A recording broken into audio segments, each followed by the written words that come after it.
Oxygen. This is a new French film.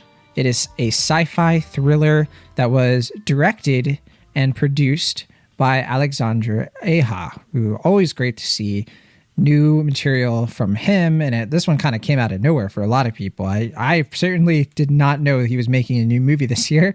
I think his last movie was Crawl, if I'm not mistaken, from 2019. But yeah, this movie Oxygen stars Mélanie Laurent, another fun surprise. It was great to see her pop up in this movie. She is the lead character and one of the few characters we actually see in this movie, because this is... So remember Buried with Ryan Reynolds, where he's like trapped in a coffin? Yeah. I remember that movie. I like that movie a lot. That's a good movie. This is that, but in a cryogenic pod and kind of like the near future. So it's like a sci-fi twist on the buried alive genre. Not that she's buried alive necessarily, but Mélanie Laurent plays a woman who doesn't know her name. She doesn't even know what she looks like, but she wakes up in a cryogenic pod. She doesn't know why.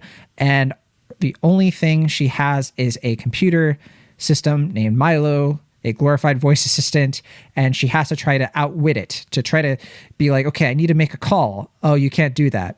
Well, can you do this? And she like tries to work around her limitations because her oxygen levels are running extremely low in the pod, and it's decreasing at a steady rate to the point where she even begins to start hallucinating, and she has to find a way out. If she tries to open the pod, she gets electrocuted.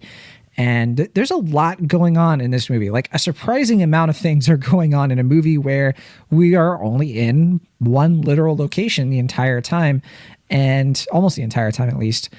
And I really dug this. I thought this was a really fun watch, and probably the best of the movies we're talking about this week, for me at least. What did you think of Oxygen, Will? I would also say it's the best of the movies this week, slightly by default, but also, like you said, I think it works on its own merits. I don't think it's doing anything terribly new. I mean, like you said, it harkens back to a lot of other fairly recent one-woman show or one-man show type movies, and I don't think this one... It's painting with a very broad brush in terms of its narrative. I think at one point this was supposed to be an Anne Hathaway movie that was going to be, I guess, a little bit more Hollywoodized, and I can still kind of see the Hollywood version of this peeping out.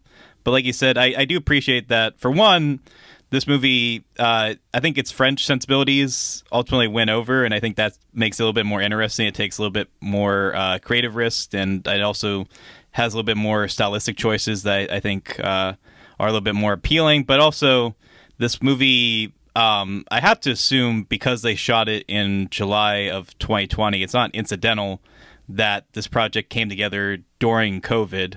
Right. And at a few points, the movie is outright explicitly like, this is about COVID. But in a way that I didn't find it grating or like too on the nose like some other movies we've gotten of late. Certainly like bringing back Anne Hathaway, like thinking back to something like Lockdown. This is certainly more preferable in that, I think you could watch this out of context with COVID and still enjoy it because it's fairly tightly wound. Like I said, it is trying to do a lot, but it's also just focused primarily on Mélanie Laurent's performance. And I think that's quite good, as I was mentioning to you. Is that how you pronounce it? Is it Melanie? You're going to ask me how you pronounce the name? I don't know. Well, she's French, so, and I don't speak French, so I just want to make sure I'm pronouncing it correctly, but... Oh, Mélanie Laurent. Well, the emphasis, I think, is on the E, so it's Mélanie, I think. Oh, is it? I believe. Look, we're... if you're listening, more than, I apologize. Yeah, I apologize as well. Yeah. Nothing but apologies from the Cinemaholics gang. She's a wonderful actress, and I think she does a great job here. And it's nice to see her have a star vehicle, not only because she's primarily a supporting actress in a lot of things like Beginners and Inglourious Basterds. And Enemy, yeah. But she's been directing a lot of late, which unfortunately I haven't had a chance to see her directorial features, but I've been hearing a few of them are pretty good. Like I think she did one called Breathe in 2014 that's supposed to be like a coming-of-age French type movie that's supposed to be quite good, and yeah. Yeah, I know she's done some short films, right? Is that a short film or is that feature length? No, she did a couple features. Like she did Galveston a few years ago. That's like an adaptation of Nick Pizzolatto's book. And then she did a coming of age film called Breathe from 2014, if I'm not mistaken. And she might have done one or two other films as a director, but primarily she's been focusing on doing stuff behind the camera. So that's why I was surprised to see her not only in front of the camera again, but a film that demands her be on screen for basically the whole entire thing. And I thought she did a great job. I know she's doing a movie, or her next movie's coming out later this year, isn't it? The Nightingale. It's not related to the Jennifer Kent one, but oh yeah, she's directing that one with the Fannings. Yeah, Dakota Fanning and Elle Fanning, I think. Yeah, I've heard about that. I think that got delayed due to COVID, so that's maybe why she jumped on this project. But yeah, I mean, like I said, it's been a long time since I can recall her doing a film in front of the camera, let alone as a starring vehicle. And I think she's probably the main reason why I found myself so appealed to this film. All right, I looked it up, and I think the way you pronounce her name is Mélanie Laurent. Mélanie Laurent? Mélanie Laurent, yeah, essentially. So okay. We'll try it. Yeah, this movie's... Mélanie Laurent. This movie's, similar to Woman in the Window. It's been through some stuff. I think Noomi Rapace was also supposed to be replacing Anne Hathaway, and then oh yeah that fell through as well. I think Aja was always on in here as like a producer, but then eventually they just kind of reshuffled the deck during COVID last year, and here we have Oxygen. And I kind of wish this movie had been released at a different time, because it's kind of like in this glut of other releases, and it's an okay time to release a sci-fi film, to be sure, but this didn't even release on a Friday. I mean, this released a couple days before everything hit. It's not the big Netflix of the movie of the week, and I think that's a shame. I think they're kind of like maybe almost like not allergic, but averse to this being French language, and assuming people are gonna like not be into it because of subtitles. Although there is that thing now where like now if you watch like a Netflix movie, it like defaults to the dubbed over stuff, which I hate, and I have to change it all the time. Oh, what? No, Oh wait, the dub? Yeah. It went to the dub for you? Yeah. Huh. It does that for me for a lot of things. It was subtitle for me. Every time I try to watch something new weird. that is in a different language, like when I started watching Lupin, it defaults to the English dubbed voiceover. And I have to manually switch it every episode back to the original pronunciations. It's so frustrating. I don't know why that is. Well, where are you watching these films? It's called Netflix. Like on your... Yeah, no, I know. But I mean, like, are you watching it through your TV? Different things. Yeah, TV, iPad, and on TV it's like Apple TV. So okay. I don't know what the deal is, man. I just want to hear people's real voices. Because I watched this in both on my TV and my laptop. Like I had to switch halfway through, and both times it went directly to the subtitle version. It never played the dub version. Maybe it's a settings thing. Maybe you have it set to the right thing, and I'm just I don't know, goofing over here. I didn't have that issue, but I'm sure you're not alone. I just that was an issue for me. Yeah. Also in this movie is Mathieu Amalric. We just hear his voice as the sort of Sal 2000 knockoff Milo, and a pretty effective vocal performance too. And then also Malik Zidi plays a man named Leo, who we start to kind of slowly get to know over the course of the movie through flashbacks. Did you call him Sal 2000? Sal. Oh, I was thinking of Recess. I think in Recess it's Sal. You think of Hal 2000. Hal 2001. Well, I've always done that because I saw Recess before I saw 2001: A Space Odyssey. So like I've never been able. I always default. Oh, is that a parody? Yeah. So in Recess, there's an episode where they have like a new playground system called Sal, and so like that's embarrassing. But I'm just gonna lean into that. But no, this movie is super effective, and there were times in this when I was a little bit. I was like, well, how is she going to get out of this? How is she going to, there were a couple times like very early in the film, I was like, well, why don't you just do this, or this? And then at the end of the movie, she does that. And I'm like, she could have done that the whole time. There's stuff like that. Like I was like, sometimes the movie's pretty clever. Sometimes I think that like it plays into something like it's a big revelation of like, oh my gosh, only a genius like her could think it. And it's like, I think most people will kind of call a lot of what's going on in this movie. There were a few things that took me totally by surprise though.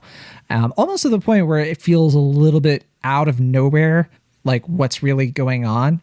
But then some stuff definitely matches, where like if you call it early on, it doesn't ruin the movie at all. But it is one of those things. It's like, yes, I had a feeling that was what the case was, and it really matches like what you're seeing. And it's one of those twists that feels inevitable, not just like shocking for the sake of it. So yeah, this is a pretty effective. This is like one of those movies I would recommend to people who are like really like, for whatever reason, I do not know a lot of these people, but if you like claustrophobic sci-fi, this is certainly going to deliver. Yeah, I mean, generally, I think it works. Like I said, I do agree with you that, I guess, like I said, the broad, predictable aspects of it kind of grate me, because I think they're working against what otherwise I think is a pretty efficient one-woman show thriller film that is pretty resourceful in terms of like getting interesting angles out of this one location and allowing, let me see if I can get this right, Mélanie Laurent,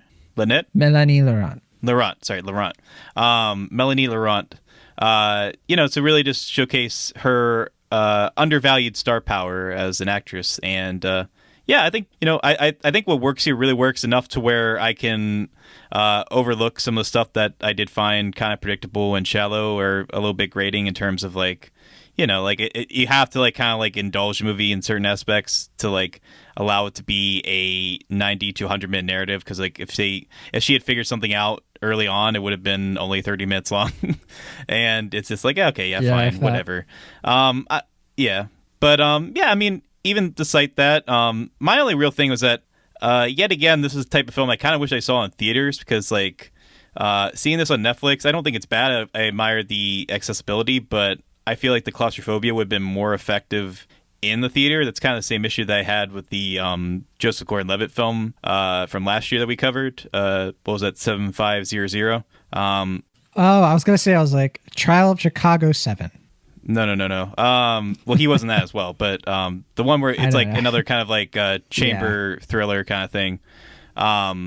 And I mean, I find these type of films very appealing, and because there's an urgency to them that's always renewing itself, and generally speaking, they keep the stakes kind of closely knit, and so I can find it pretty readily engaging. But I found this to be a pretty likable little taunt chamber thriller.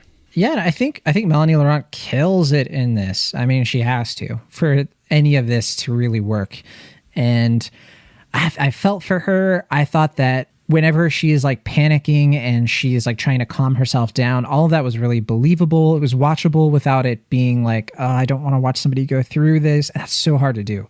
It's so difficult to do. I think that like a movie like that can overplay on our sympathies a bit. And I think this movie knew just the right moments to pull it back and let her sort of like show us a moment of competence that she's still in control of the situation. And I also think the score kind of helps guide us along in that respect too. I mean, it's just really competent in every respect. The only like real downsides of this movie I can pinpoint are that it's probably a little bit slightly too long. And as I mentioned before, a couple of the twists are a little bit out of nowhere to the point where it really just isn't set up very properly. And if it were up to me, I would cut out the last couple minutes of the movie, because I think like what it does in the very end felt very much like I don't know. I felt like you just didn't need it. Like, I think ending it a different way would have been way more effective. Like ending it, cheesy. Cutting it a little bit short would have done more to bring closure to this movie in a kind of counterintuitive way almost. So at the same time, I really like this, even though I think it's going to be kind of limited by, I think a lot of people are not going to immediately be into a movie like this. And I totally understand that, especially if you struggle with claustrophobia yourself, and if you're just not in the mood to watch a single location film. I think that kind of thing could be really hit or miss. I will say, to this movie's benefit, it gets a lot better as it goes along. I think the first 10, 15 minutes are a little bit slow, a little bit of a like, where is this going? But it really picks up, and I think that it goes in some directions that I think are really satisfying to watch. So I'm a strong B on Oxygen. What about you? I'm not too far from where you are. I do agree with you. It does get better as it goes along. I don't think it's ever necessarily slow, but I do agree with you that it does, I think, try to add a little bit more than it can really chew. And it's constantly just trying to like keep the audience engaged to the point where I almost kind of admire when it just is able to be a lot more simple and straightforward. But, I think the star power of Mélanie Laurent, it pulls this off, and I really enjoy the direction, cinematography here. I think Alexandre Aja, is that how you pronounce his name, or is it Alexandre Aja? Aha. Okay, so I thought it was AGE. Is it AJA? It's AJA. Oh, okay. For whatever reason, I thought it was AGE. Whatever. But yeah, no, I think he's good with this type of thing. Like we said, Crawl is another example of how it's a kind of throwaway B movie, but he brings a lot of his taunt direction and his ability to make simple premises really pop, and that's no exception here. So if it weren't for some of the predictable story beats, I think I'd give it a B as well, but I'm going to give it a very high B-. I looked it up, and it's Alexandre Aja, I think. Okay. Well, I apologize to him and Mélanie Laurent. Sorry, I have to correct myself again. I said Aja again because it's like what I default to. It's Aja. It's because I bring Spanish into it. I'm sorry. That's okay. I mean, you at least have an excuse. I don't. So. Oh, gosh. All right. Well, that is Oxygen. I definitely think it is worth seeking out on Netflix if you're looking for something a little deeper, a little bit more interesting than the usual streaming service fare we tend to get. It's just 101 minutes long. They kind of missed it though. If it was 102, it would be 02. Well, that's what I thought they were going to do, but they didn't. Oh yeah, you did message me about that. Yeah. And it's coming out in it was supposed to come out in 2020, yeah. Which backwards is 02. Mm-hmm. That's why they did a quiet release. They're so ashamed. I guess. Yeah.